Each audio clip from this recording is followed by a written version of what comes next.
నిన్నటి నుంచి మనం బడ్జెట్ సమావేశాలు ప్రారంభించుకున్నాం. కూటమి ప్రభుత్వం వచ్చిన తర్వాత, ఎన్డీఏ ప్రభుత్వం వచ్చిన తర్వాత మొట్టమొదటిసారిగా పూర్తి కాలానికి బడ్జెట్ పెట్టుకుంటున్నాం. అదే సమయంలో నిన్నే గవర్నర్స్ అడ్రస్, రాష్ట్రంలో జరిగే విధానాలన్నీ, ప్రభుత్వ విధానాలన్నీ చెప్పడం కోసం ఆయన స్పీచ్లో చాలా స్పష్టంగా కవర్ చేశారు.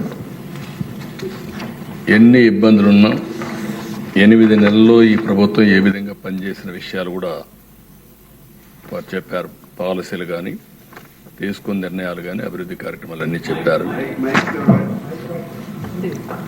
అదే సమయంలో దేశ మళ్ళీ ఒకసారి చూస్తే ఇప్పుడే మా మిత్రుడు పవన్ కళ్యాణ్ గారు చెప్పారు, తెలుగుదేశం, జనసేన, బీజేపీ ఈ 3 పార్టీలు కూడా కలవడం మా స్వార్థ ప్రయోజనాల కోసం కాదు, దగాబడ్డ ఈ రాష్ట్రాన్ని పునర్నిర్మాణం చేయాలనే ఏకైక లక్ష్యంతో ఆ రోజు కొంతమంది విమర్శించారు. ఆ రోజు కూడా మేము ఒకటి ఆలోచించాం. ఈరోజు రాష్ట్రంలో చాలా ఇబ్బందులు ఉన్నాయి, నిర్వీర్యం అయిపోయింది ఆర్థిక వ్యవస్థ, ఇప్పుడు కోలుకునే పరిస్థితులు కూడా లేవు. అలాంటప్పుడు డబల్ ఇంజన్ సర్కారు ఉంటే తప్ప ఈ రాష్ట్రాన్ని పునర్నిర్మాణం చేయలేమని ఏకైక లక్ష్యంతో కలిశాం. ఆ రోజు ఈ రోజుటికి ఒకే మాట మీద ముందుకు పోతున్నాం. నేను మనస్ఫూర్తిగా పవన్ కళ్యాణ్ గారిని ఈ సభ ద్వారా మరొకసారి అభినందిస్తున్నాను, ధన్యవాదాలు తెలియజేస్తున్నాను.